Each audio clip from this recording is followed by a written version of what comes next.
교재 167쪽부터 이제 시작을 하는데, 오늘은 이제 관련도 문제 5번째 겁니다. 우리 교재에서는 종이로 이제 인쇄된 내용으로는 마지막 파일이죠.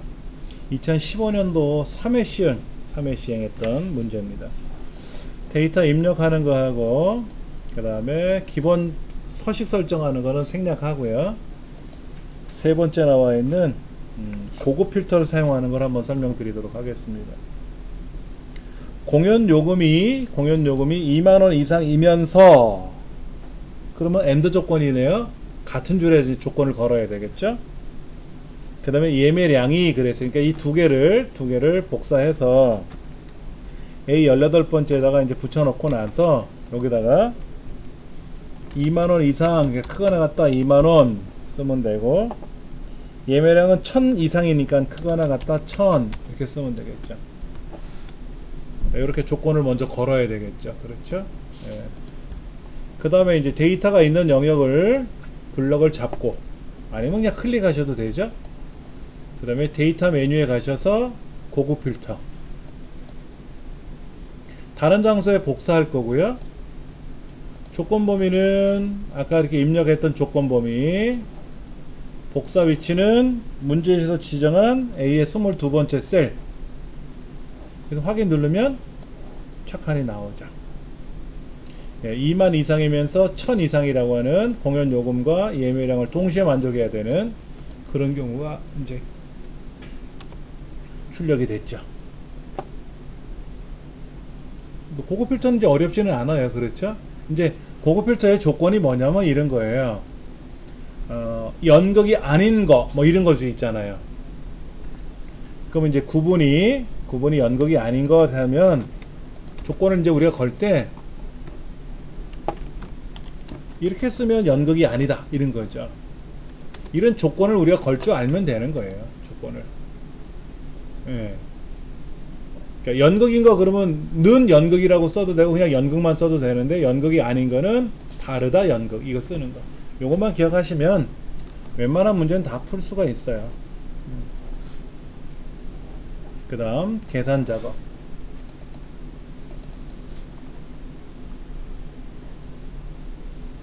평균이 80점대인 학생 수 그랬어요. 요 평균이 80점대 학생이라고 하는 것은 우리가 기본 작업 공부할 때, 함수 처음에 기본 함수를 공부할 때 count if 라는 함수를 사용해서 계산하세요 라는 경우가 있었어요. 근데 count if s를 쓰는 거하고 count if만 쓰는 거하고는 답이 전혀 달라요. 한번 해보도록 할 겁니다.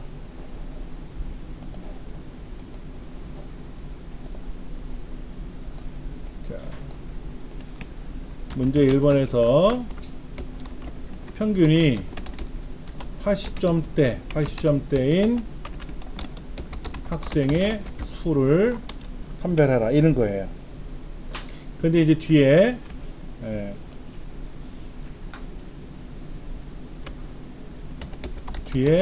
명자를 표기하시오 이렇게 하면 되죠. 예를 들면 뭐 2명 이렇게 하는 건 어려운 건 아니니까.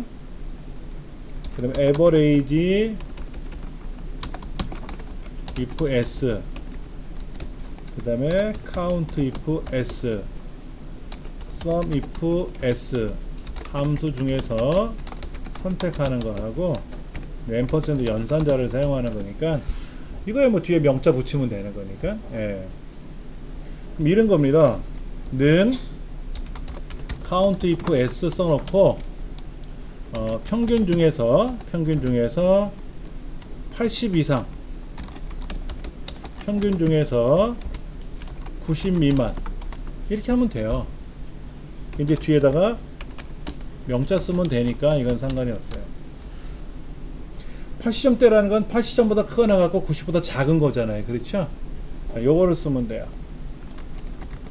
그럼 이제 여기는 평균이라는 셀이 2의 세 번째부터 2의 10번째고, 얘는 크거나 같다 80이라고 쓰면 되고, 얘는 2의 세 번째부터 2의 10번째고, 얘는 작다 90이라고 쓰면 되고, 그럼 답이 이렇게 나오는 거죠. 자, 한번 그대로 한번 써볼까요? 여기다가 예, 그러니까 1명, 2명, 3명, 3명 나왔네요. 그렇죠. 예. 그런데 이거를 count if 함수를 사용하면 어떻게 달라지냐, 이걸 한번 우리가 살펴봐야 돼요. count if를 쓰게 되면은, 그러면 평균 중에서 80 이상 빼기 평균 중에서 90 이상, 이렇게 빼줘야 돼요. 달라져요. count if는 조건을 하나만 쓰는 거기 때문에 조건을 두 가지를 한꺼번에 못 쓰거든요.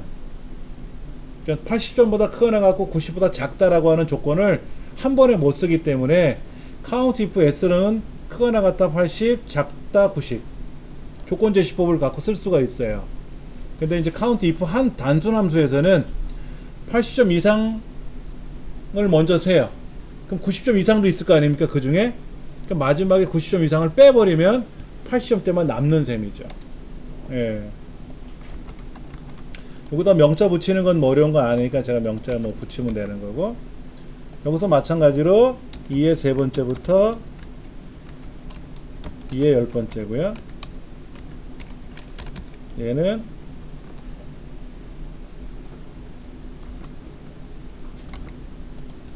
2의 세 번째부터 2의 열 번째고, 얘는 크거나 같다 80이 들어가는 거고, 여기는 2의 세 번째부터 2의 열 번째고, 얘는 크거나 같다 90이 되는 거고. 여기는 왜 크거나 같다 90이고 저기는 90보다 작다고, 이런 거죠.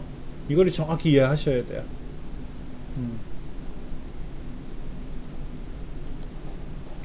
count ifs는 첫 번째 조건과 두 번째 조건을 동시에 만족하는 경우만 출력하는 거거든요. 예를 들어서 수직선상에서 그리면 여기가 80이고 여기가 90인데 80보다 크거나 같고 90보다 작은 경우만 이렇게 걸러내는 거죠. 이게 80점대잖아요. 그렇죠. 근데 이제 두 번째 같은 경우는 80 있고 여기 90 있는데 먼저 80점보다 크거나 같은 학생들을 쭉 뽑아요. 그리고 나서 90점보다 크거나 같은 애들을 걸러내. 이 영역 걸러내고 남으면 이 영역만 남을 거 아닙니까? 여기가 80점대가 되는 거예요. 그러니까 count if s냐 count if냐에 따라서 함수를 하나만 쓰느냐 다중으로 써야 되느냐, 이런 것들이 생기는 거죠. 그래서 우리가 기본 작업 공부할 때는 count if를 가지고 처음에 공부했는데, count if s가 2007 버전 이상서부터 새로 생긴 함수거든요. 그 얘가 활용도가 굉장히 높아요. 자주 나오는 추세니까 기억을 하셔야 돼요. 예. 그 다음에 문제 2번 볼까요? 문제 2번은 여기 나와 있네요. 오른쪽에 뭐라고 되어 있나 좀 볼게요. 하프 마라톤 기록이 가장 빠른 3명은 입상을, 그 외에는 공백을 결과에 표시하시오 그랬어요.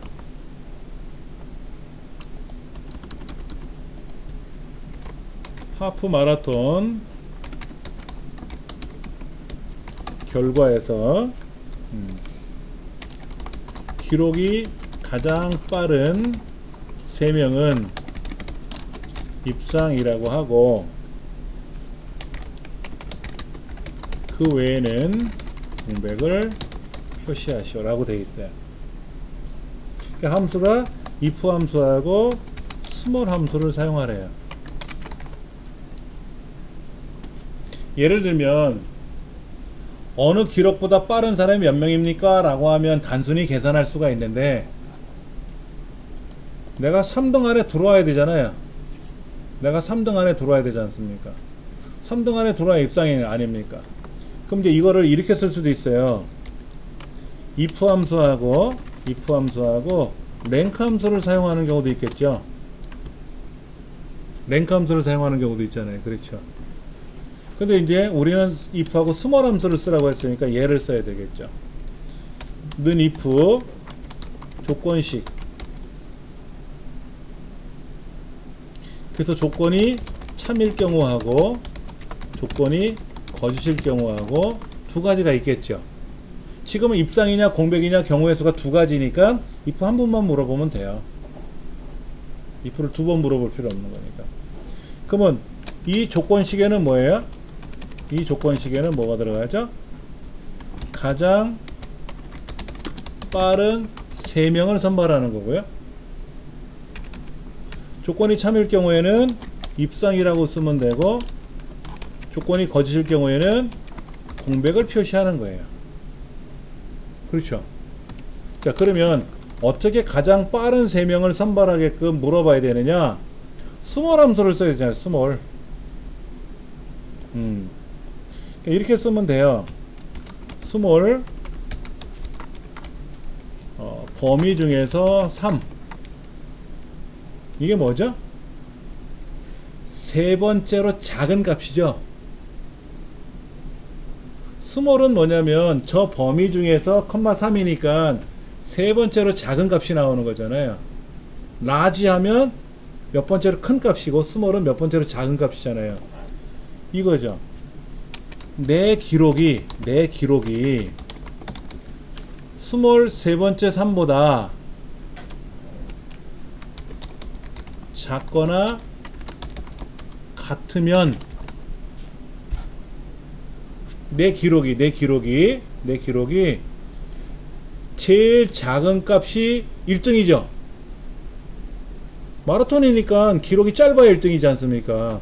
그러니까 세 번째로 작은 값이 누군지 있을 거 아닙니까? 3등은 있을 거 아니에요. 그 3등 기록보다 같으면 3등이고 작으면 1등, 2등이지. 아니면 4등보다 작거나 이러면 되고. 이해가 되세요? 아니면 이거를 4등보다 작으면 그러면 되지. 4등, 네 번째로 작은 것보다 작아도 1, 2, 3등이고 세 번째로 작은 것보다 작거나 같으면 3등이고 작으면 1, 2등이니까 뭐 이렇게 해서 상관은 없어요. 이거를 어떻게 표현할 거냐 이거죠. 그러면 내 기록이라는 말은 여기 있는 i의 세 번째고 작거나 같다 쓰면 되고, 여기서 범위는 i의 세 번째부터 i의 11번째.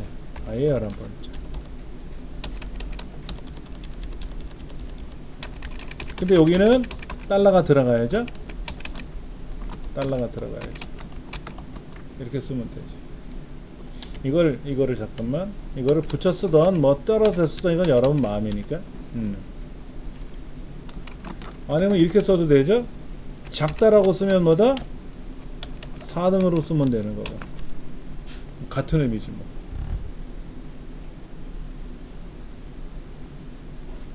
한번 볼까요?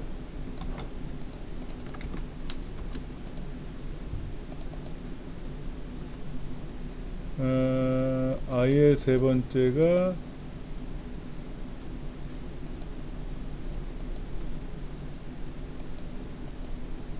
주책을 부렸죠? 공백이라고 했네. 공백 이렇게 써야 되는데 공백이 걸려가지고 에러가 난 거야. 여기. 야, 공백이 뭐니? 이렇게 쓴 거죠. 공백을 다시 이렇게 하고 훑으면 누가 1등이냐? 얘가 1등이고 2등이고 3등인가 봐요. 그러니까 3등, 3등은 3명은 결과가 나오고 나머지는 4등부터 꼴찌까지는 안 나오는 거죠. 이렇게 하는 방법이 있고 if 랭크 함수 쓰는 거는 또 쉬워요. 이거는 또 이렇게 쓰는 거죠. 는 if 랭크 순위가 3보다 작거나 같다면 3등 이내 들어왔다면 입상이고 아니면 공란이고 이렇게 쓰면 되죠. 여기서 말하는 랭크는 뭐다? i의 세 번째가 i의 세 번째부터 i 11번째. 여긴 또 달러가 들어가야 되겠죠? 이렇게 써도 돼요. 근데 어차피 시험에는 랭크 함수 쓰란 말이 없었으니까 이걸 쓰면 틀린 거지만 실제 업무상에서는 여러분 마음대로 쓰셔도 되죠. 한번 이거를 옆에도 한번 써보면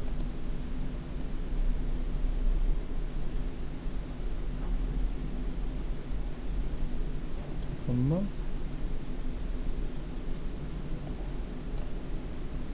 이거 잘못됐다? i의 3이 i의 11번째보다 3보다 크거나 같으면 3등 1에 들어왔다면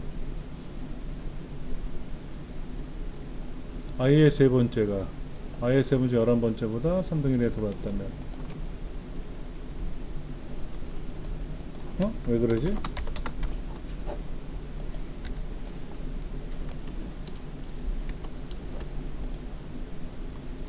아하하하하 틀렸다. 랭크는 잘못 썼네. 여기 뒤에 빠졌죠? 오름차순 써야지. 작은 게 1등이니까 이걸 빼먹었네. 이걸 어쩐지 이렇게 들어와야지. 제가 틀렸어요. 여기에다가 컴마 뭐 쓴다? 1 컴마 1이 뭐라고? 작은 게 1등. 이걸 빼먹었네요. 이렇게. 그럼 결과는 동일하게 나와요. 동일하게 나와요.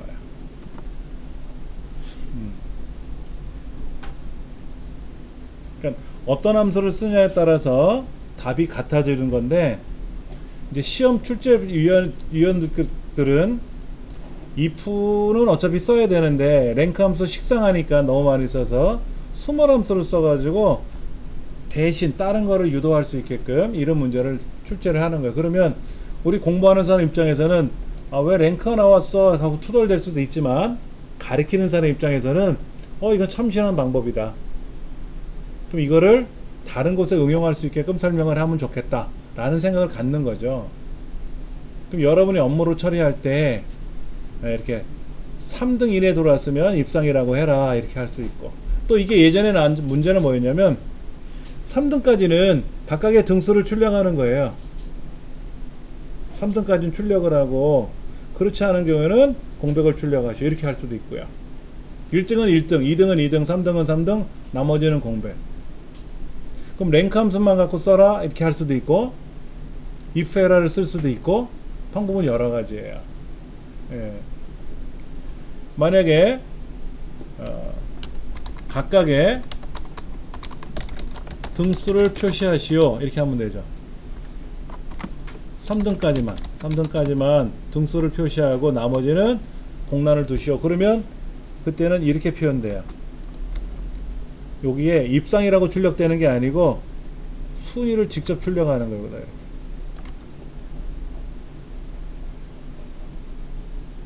그리고 여기다가 이제 앰퍼샌드하고 등자만 쓰면 되죠.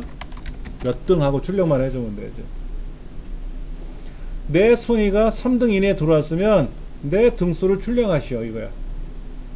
아까는 1, 2, 3등 모두 그냥 입상이라고 출력하라고 했지만, 각각의 등수를 출력하려면 랭크 함수를 그대로 한번 더 베껴 써야 돼요. 그렇게 되면은 이제 달라지는 게 뭐냐면,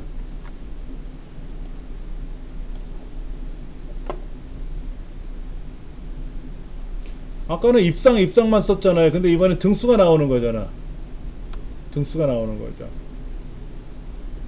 그 나머지는 이제 공백으로 처리하면 되는 거지. 그러니까 무한하게 이거를 늘릴 수가 있어요. 실제 이것도 시험에 나왔던 문제고요. 실제 시험에 나왔던 유형이고.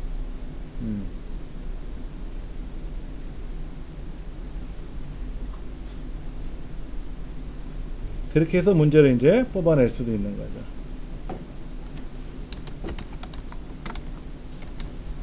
문제 3번은 뭡니까?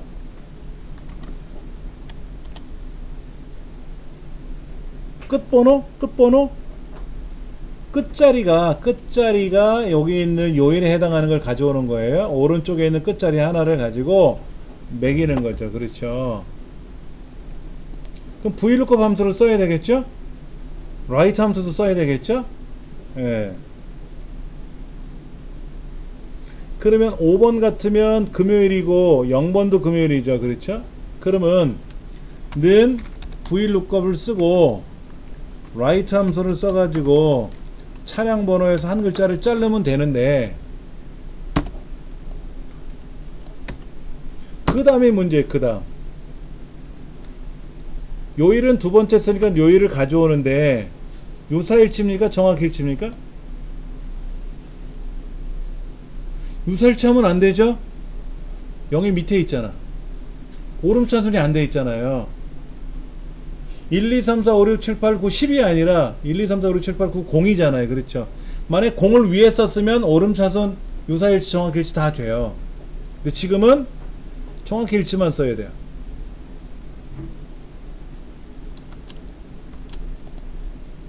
이제 답이 이렇게 되는 거죠. 잠깐만,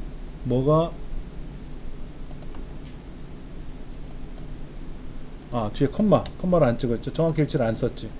정확일치를 안 쓰니까 지금 0번은 1번 위에 있어야 되는 건데 오름차순으로 된다면, 그러니까 에러가 난 거죠. 근데 지금은 펄스를 썼으니까 자동 체크하면 맞죠.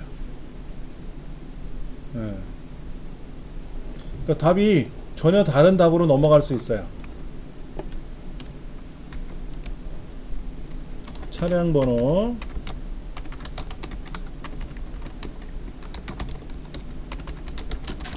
끝자리를 이용하여 요일제 표기하는 거죠. 그러니까 write 함수를 써서 오른쪽에 한 글자를 자르는 건 맞아요. VLOOKUP 함수를 가지고 여기 있는 데이터를 찾아와서 첫 번째, 두 번째, 두 번째가 요일이니까. 근데 중요한 거는 뭐다? 정확히 일치한다는 false 또는 0을 써야 되죠.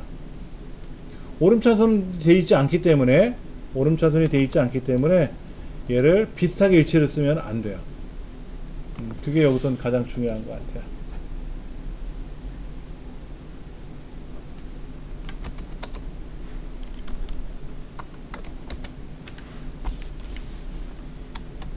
입사일부터 오늘날까지의 근무 일수를 계산하는 거래요. 입사일은 어디 있냐면 i의 15부터 i의 24번째까지인가 이렇게 되어 있어요. 그러면 무슨 함수? days 360 함수하고 today 함수를 이용하래요.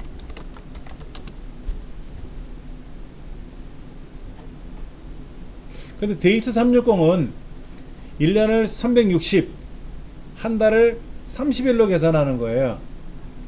그래서 1월 1일부터 2월 1일까지 근무하면 31일간 근무해야 되는데 무조건 얘는 한 달을 30으로만 잡아요. 그래서 날짜가 빵꾸 날 수 있어요.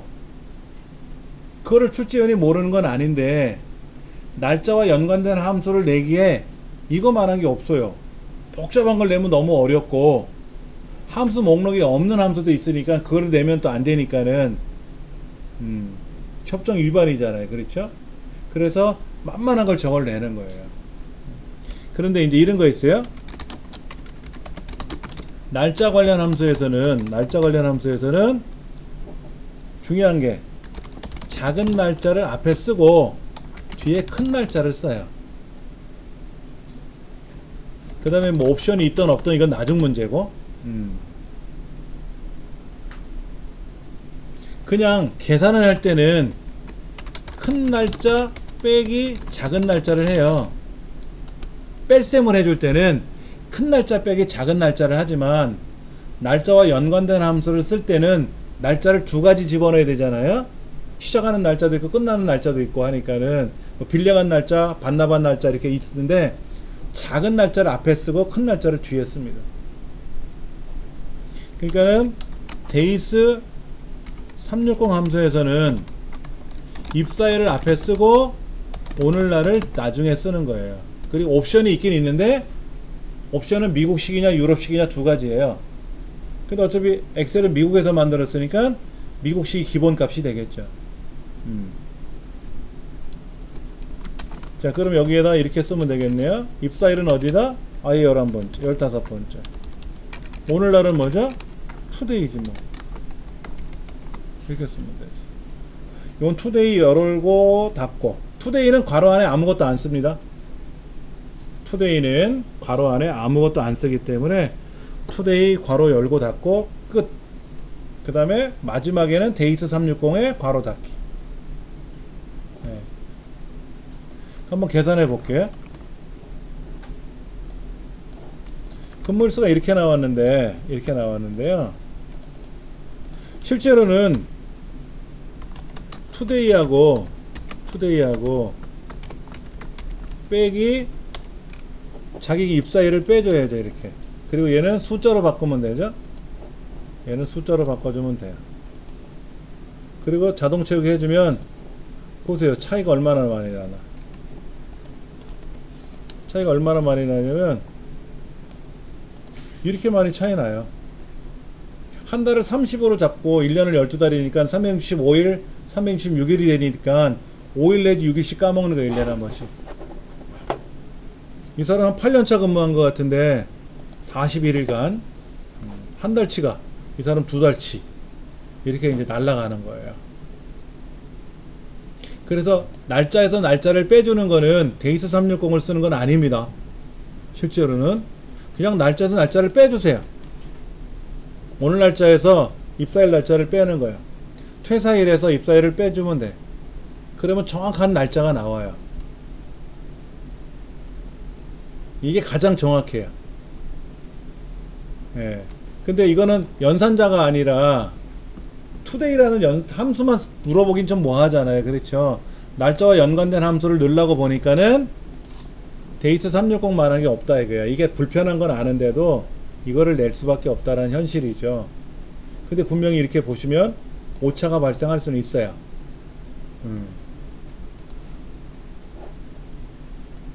많이 활용하는 함수 중에 하나긴 하나인데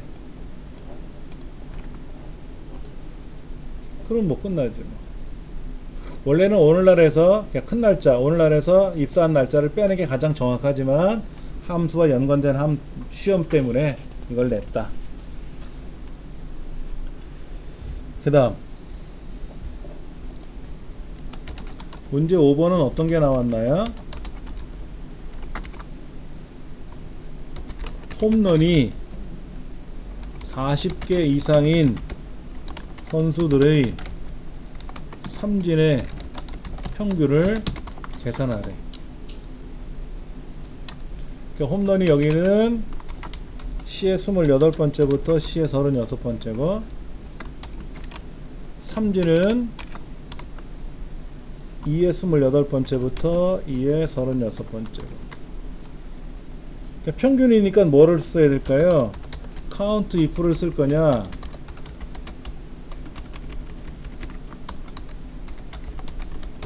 아니면 sum if를 쓸 거냐 아니면 average if를 쓸 거냐.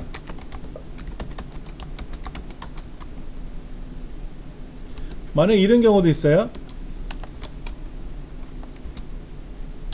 count if 함수하고 sum if 함수를 사용하시오. 이렇게 되면 두 가지를 써야 되고 달라져요.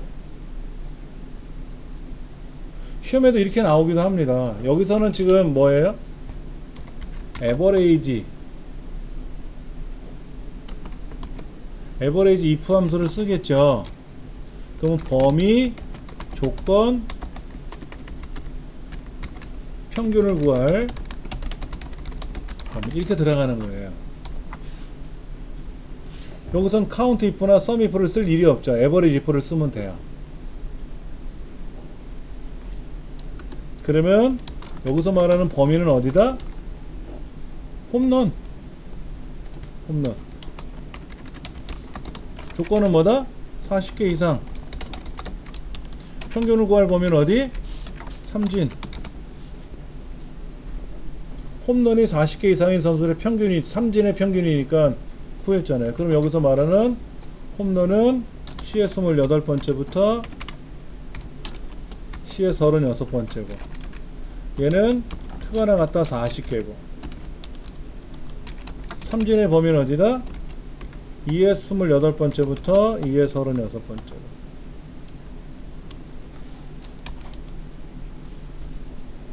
자, 한번 해볼까요? 여기다. 그러니까 지금 홈런 차자가 40개 이상인데, 여기 하나, 둘, 셋, 넷, 4개가 있잖아요. 그러면 하나, 둘, 셋, 넷. 4개지 않습니까?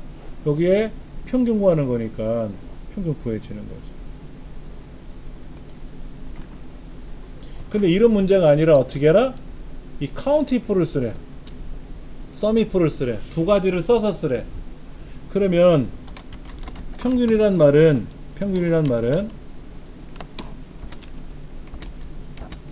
합계를 개수로 나눈 거죠. 합계를 개수로 나눈 게 평균이잖아요. 그렇죠. 그럼 어떻게 써야 돼? 조건부 합계 나누기 조건부 개수를 하면 되죠. 그러니까 는 sum if 나누기 count if 이렇게 써야 돼요. 그러니까 똑같아요. 얘는 똑같이 쓰면 되죠. 이게 40개 이상 된 사람들의 합계야. 그리고 40개 이상이 몇 번 나오는지는 조건 이렇게 써주면 되지. 네. 40개 이상이 된 사람들, 40개 이상인 사람들의 삼진의 합계를 구했어. sum if로. 그거를 40개 이상 선수가 몇 명인지 개수로 나누면 되죠. 그럼 평균이지. 그래서 이렇게 문제를 내는 경우도 간혹 있었어요. 많아요. 그러니까 에버리지 if를 쓰면 그냥 바로 조건부 평균이니까 쉬운데, 이렇게 sum if하고 count if를 가지고 계산을 해야 될 때, 당연히 실무에서 이렇게 쓰면 바보 소리 듣지. 뭔 고생을 하냐 이거야. 에버리지 if 한번 쓰면 되는 걸 뭘 두 가지를 쓰냐 이거야. 그러나 시험은 의도하는 사람에 따라서 달라지는 거잖아요. 출제를 이렇게 놓으면 감독관님 뭐 문제가 왜 졌다고 해요? 에버리지 if 쓰면 되잖아요 라고 말하면 안 되지. 시험이니까. 그렇죠. 업무에선 당연히 이렇게 써야지. 이렇게 당연히 이렇게 쓰면 에이 얼레리 꼴레리 그런단 말이에요. 저렇게 쓴다고. 이어지는 문제는 시나리오 문제입니다. 근데 시나리오 문제 한번 보세요. 셀 이름을 정의하라고 하는 게 나오죠. 이 문제지 보시면 시나리오 문제는 셀 이름을 정의하시오 하나 둘 세 군데, 입력되는 셀이 두 가지가 있고 결과 셀이 하나가 나오는데, 그렇게 셀의 이름에다가 셀의 주소에다가 이름을 정의하라고 하는 게 시나리오에는 잘 나와요. 근데 그 셀 이름 정의는 언제까지 해야 되느냐, 이제 그 요약 정리하기 전까지만 이름을 정의해 주면 돼요. 지금 책에서는 B의 20번째 여기 회원 할인율이라고 되어 있는 거 있죠. 여기다가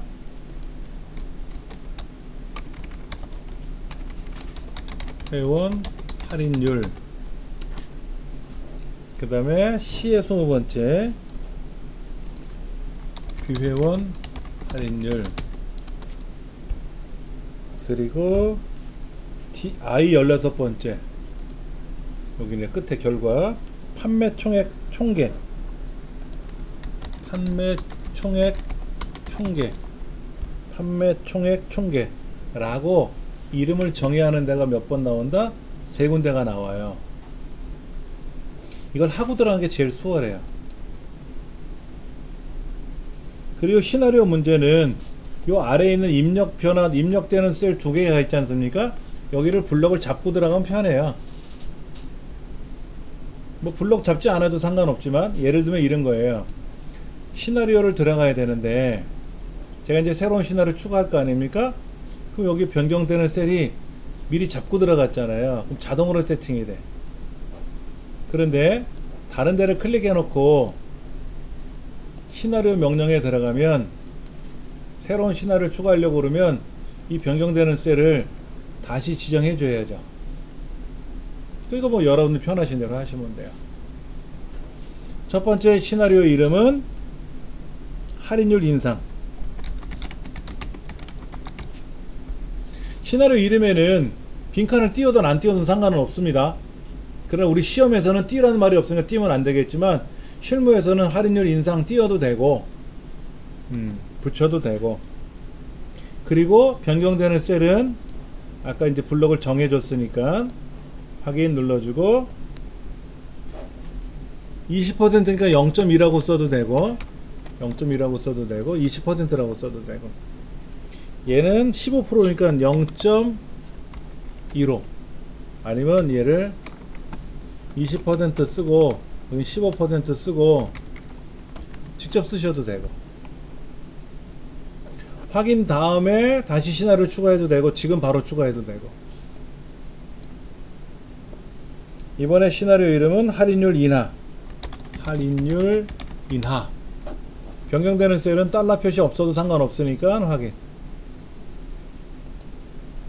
그럼 이번에는 10% 5%, 그러니까 10% 5%. 그렇게 이제 시나리오 두 가지를 만들어 놓는 거죠. 그리고 이제 마지막에 우리가 요약을 할 거 아닙니까? 그 요약하기 전까지는 셀 이름을 정해 주시면 돼요. 셀 이름을 세 군데를 정해 주시면 되니까. 이제 최종적으로 요약 버튼 누르면 얘가 결과셀이라는 거죠. 결과셀. 확인 눌러주면 되죠. 현재는 이렇게 돼 있는데 시나리오 두 가지에 의해서 결과가 변동됩니다 라고 알려주는 거고, 이때 또 이 요약 보고서가 화면상에, 지금 화면상에 아래쪽에 있는데 분석 작업 왼쪽에서 시나리오 요약이 나타났는데, 얘를 분석 작업 오른쪽에 갖다 놓는 건지 아니면 그대로 왼쪽에 둬도 되는 건지 문제지에 써 있어요. 위 시나리오에 의한 시나리오 요약 보고서는 분석 작업 1이라고 하는 현재 문제 파일, 문제 시트 왼쪽에 위치하래요. 근데 무조건 엑셀은 어떤 새로운 작업을 추가하게 되면, 삽입하게 되면은 앞에 생겨요. 그러니까 바로 앞에 위치시키시오 그럼 신경 안 쓰셔도 되지.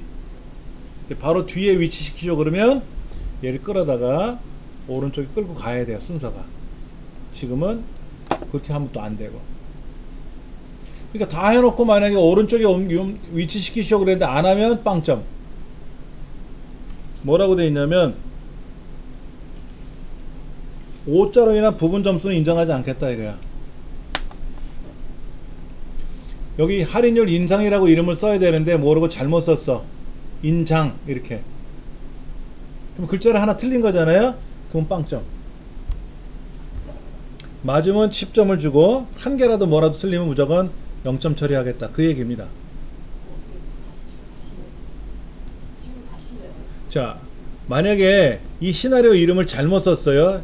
그러면 이 요약 보고서 있잖아요. 요약 보고서를 삭제하세요. 삭제하시고 이제 이름을 제대로 정의됐는지 확인해야 될 거 아닙니까? 근데 이름을 잘못 정하면 어떻게 됩니까? 못 고쳐요, 여기서는요. 그럼 어떻게 고치느냐? 수식에 가서 이름 정의한 이름 관리자에 가보면 이름이 정해진 게 보이거든요. 회원 할인율, 뭐 비회원 할인율, 뭐 판매 총액 1000개 이렇게 이름을 정해놨잖아요. 그렇죠? 이 정해진 거를 편집을 해서 이름을 비회원 할인이라고 썼는지 뭐를 한 칸을 띄웠는지. 근데 이름을 빈칸 띄우면 어떻게 돼요? 빈칸 못 들어가잖아요. 그러니까 얘는 실수할 일이 없다고, 솔직히. 근데 이제 할인율이라고 쓰는데 할인율이라고 글자 오타가 생긴다든지 하면 고쳐야 된다는 얘기지. 글자는 고치면 되고. 그리고 나서 고치고 다 나서 다시 가상분석 시나리오 가세요. 이게 다 했으니까 이 글자를 잘못 쓴 거는 편집 버튼 눌러서 이건 뭐 띄어쓰기를 모르고 내가 한 거야. 띄어쓰기를 하면 안 되는데 편집에 가서 띄어쓴 거를 붙이면 되고, 그러면 제대로 됐지 않습니까? 그럼 다시 요약만 하시면 됩니다. 예. 그럼 다시 결과가 나와요. 이걸 그대로 두고 또 시나리오를 만들면 시나리오 요약 보고서가 하나 더 생기잖아요. 그렇죠? 그러면 틀린 거야. 그건 안 되죠.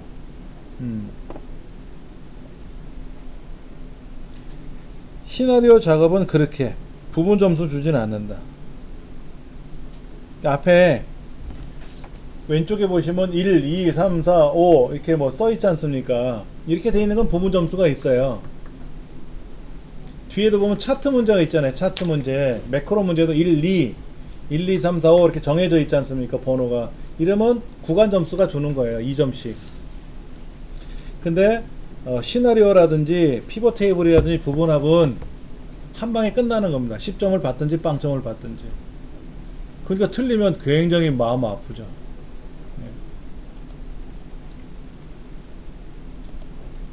자, 두 번째 분석 작업 이제 봅니다.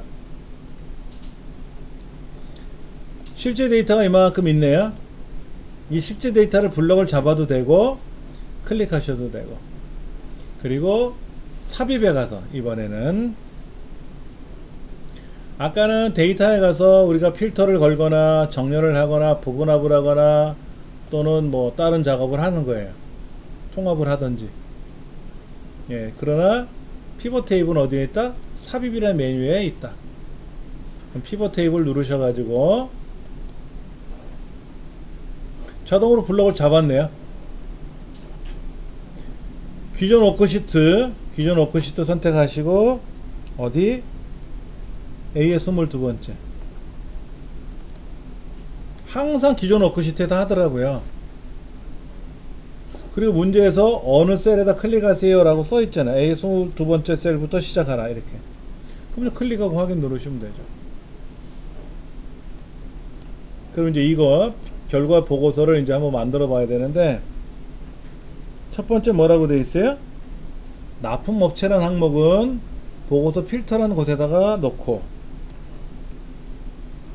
제품명이라는 항목은 끌어다가 어디다 놓는다? 행 레이블에다 놓고, 납품일은 열 레이블에 놓고,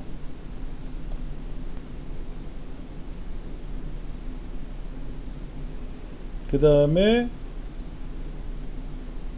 시그마 값에는 납품 수량,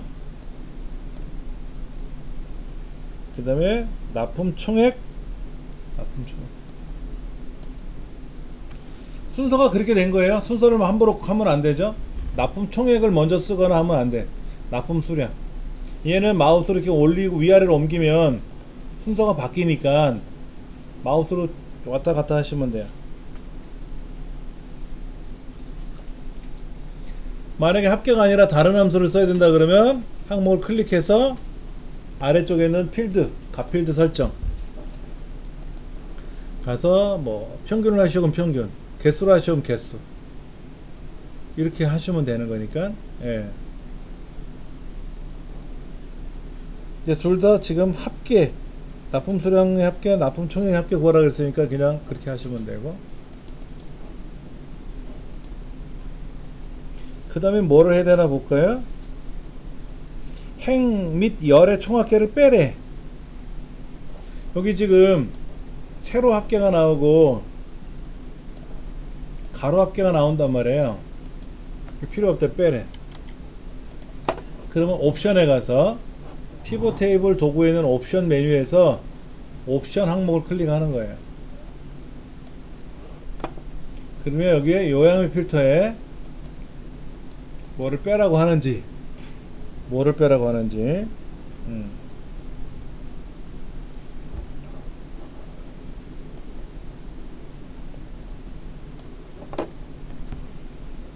그 다음에 피벗 테이블 보고서는 행 및 열의 총합계를 해제하시오 라고 했으니까 옵션에 가서 요약 필터에 가서 둘 다 선택되어 있는 거를 빼주면 둘 다 빠지는 거고, 그 다음에 A의 22번째 셀부터 하라고 해서 아까 우리 체크했고요. A의 22번째는 뭐냐면 여기가 22번째죠. 요 20번째는 뭡니까? 아까 납품업체 필터. 그러니까 책에서 22번째 하라 그러면 22번째 클릭하면 되지 뭐. 위에 두 줄이 더 생기는 셈이에요. 요거 납품업체라는 필터 값이 위에 더 생긴다.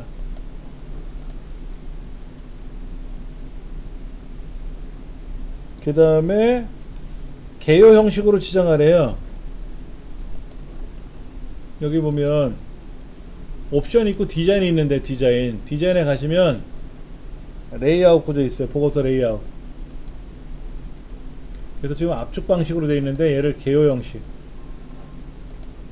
뭐 테이블 형식, 개요 형식으로 하시면 개요 형식 하시면 돼요. 전혀 이상이 없는 거니까. 예. 그 다음에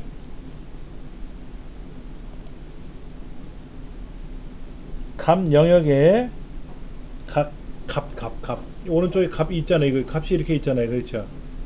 얘네들은 어떻게 하래요? 여기 있는 홈 탭에 있는 쉼표살 찍는 게 아니에요.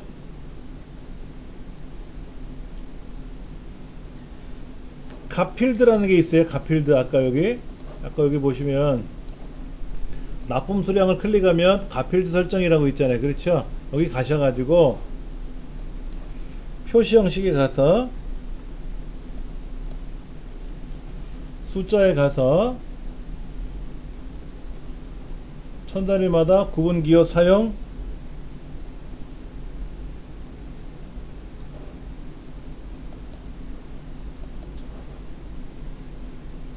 그 다음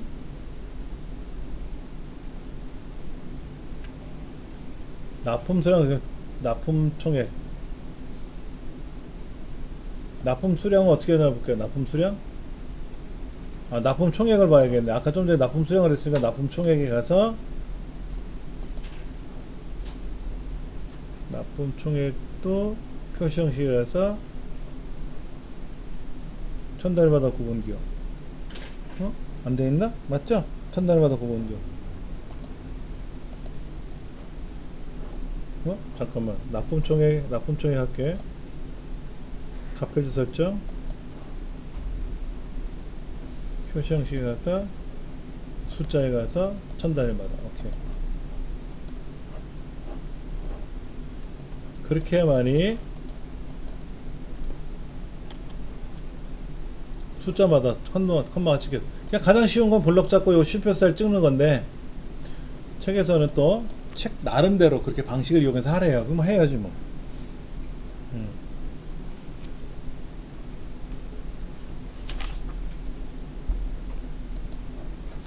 그 다음에 매크로 작업.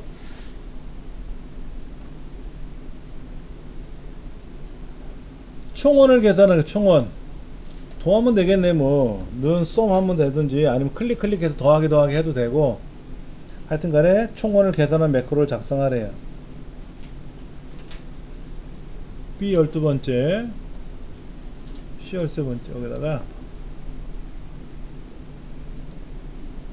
삽입, 도형,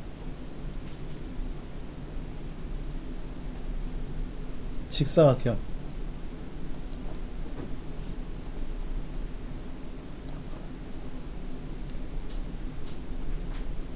얘를 총원, 가로 세로 가운데래.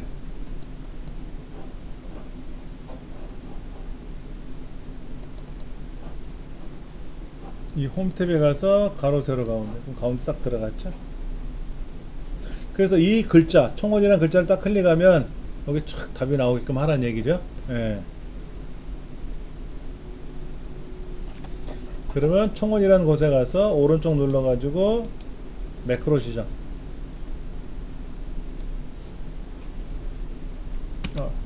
딴 거 눌렀네요. 하이퍼링크를 눌렀는데 매크로 지정. 매크로 이름은 총원. 기록, 확인, 는 썸, 쫙, 엔터, 자동 채우기 쫙. 그리고 나서 뭐 해라? 기록 중지. 얘 누르면 답이 착 나오겠죠. 얘를 누르면 답이 착 음.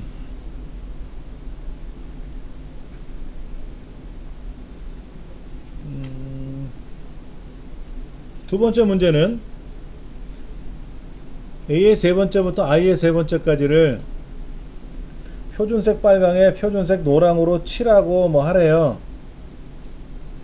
얘는 어디다가 지정하래요? E 12번째, F 13번째.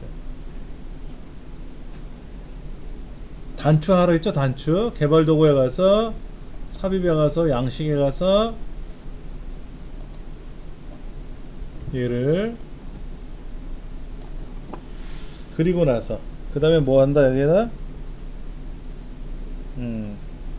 서식이라고 쓰고, 기록, 확인,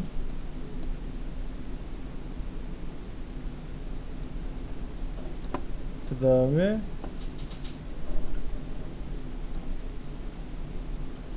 A부터 A의 세 번째부터 I의 3까지 채우기 색깔, 홈에 가면 채우기 색깔 빨강, 그 다음에 글꼴색은 글꼴색,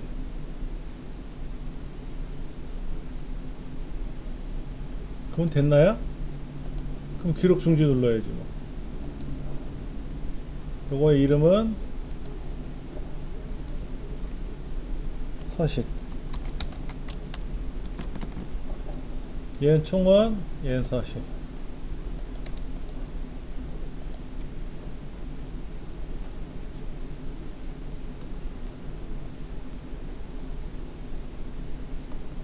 그렇게 하면 뭐 그래서 여기 있는 색깔이 기본 색깔로 되어 있었는데 서식을 누르는 순간 탁 바뀌고, 총원도 없었는데 탁 클릭하면 답이 들어가고, 이렇게 하시면 매크로는 되겠죠.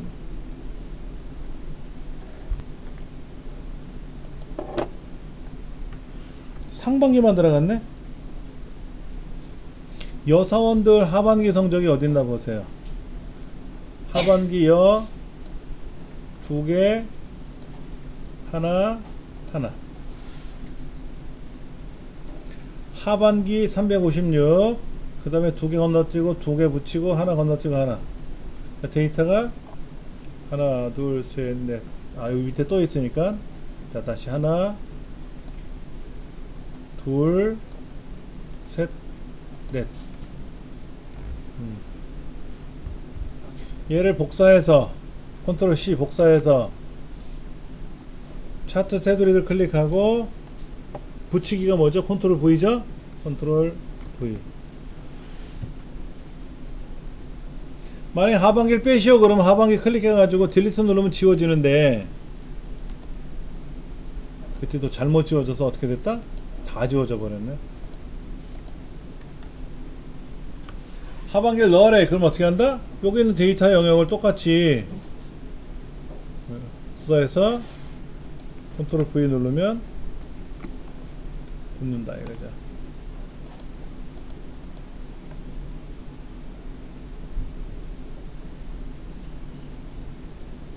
그 다음에 차트 제목은 저기 차트 도구 레이아웃에 가서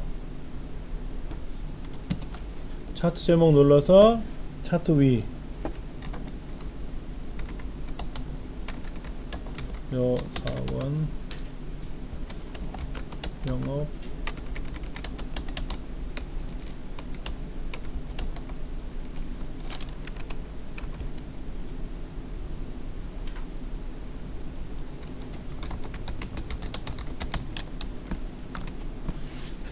자, 이제 제목을 만들었죠?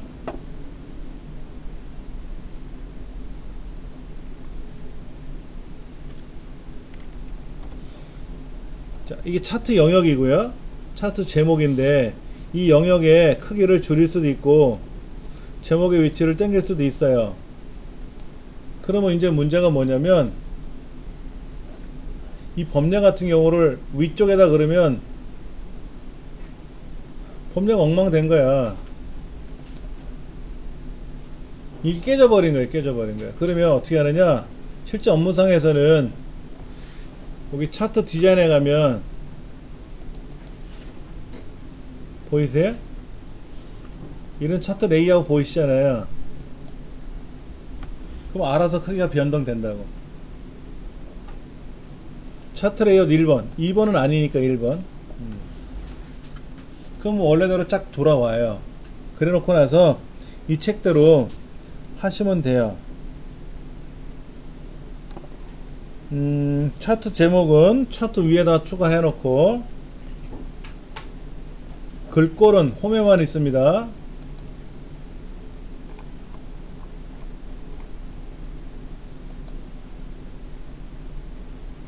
그 다음에 글꼴이 궁서체죠? 맑은 고딕이 아니라.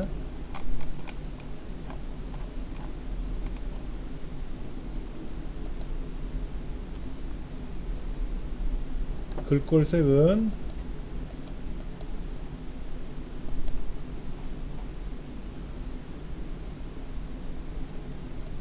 치우기 색깔이 파랑.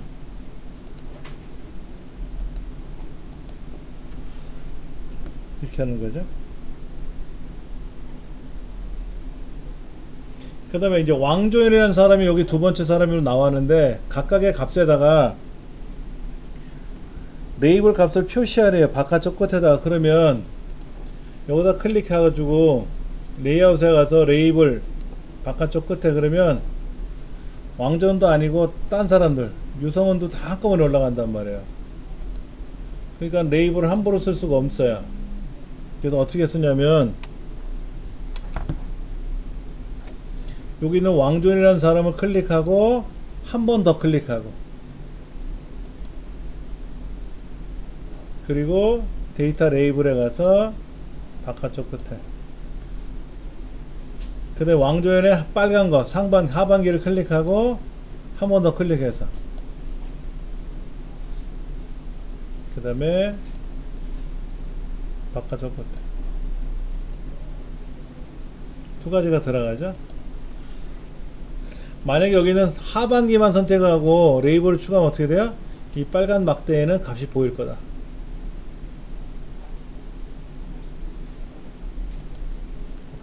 그 다음에 세로 값축 왼쪽에 더블 클릭을 해서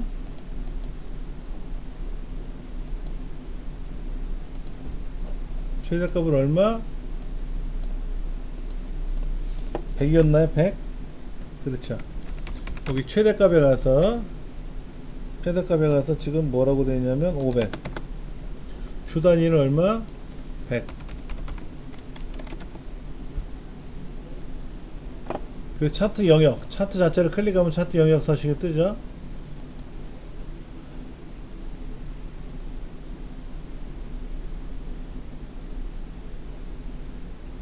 그 다음에 5번에 차트 영역이죠. 차트 영역에 가서 그림자 오른쪽 대각선 오른쪽 아래,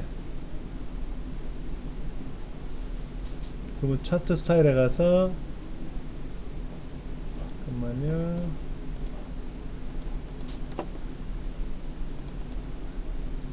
테두리 스타일에 가서 둥글 모서리, 그 다음에 그림자 항목에 가서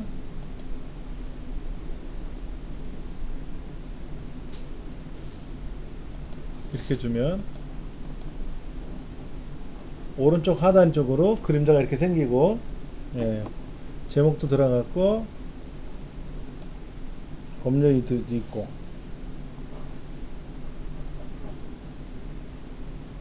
예, 이렇게 하면 만들어지는 거예요. 그러니까 책에서 하라는 대로만 클릭 드래그 해서 움직이시면 이 문제는 다 풀어요. 예.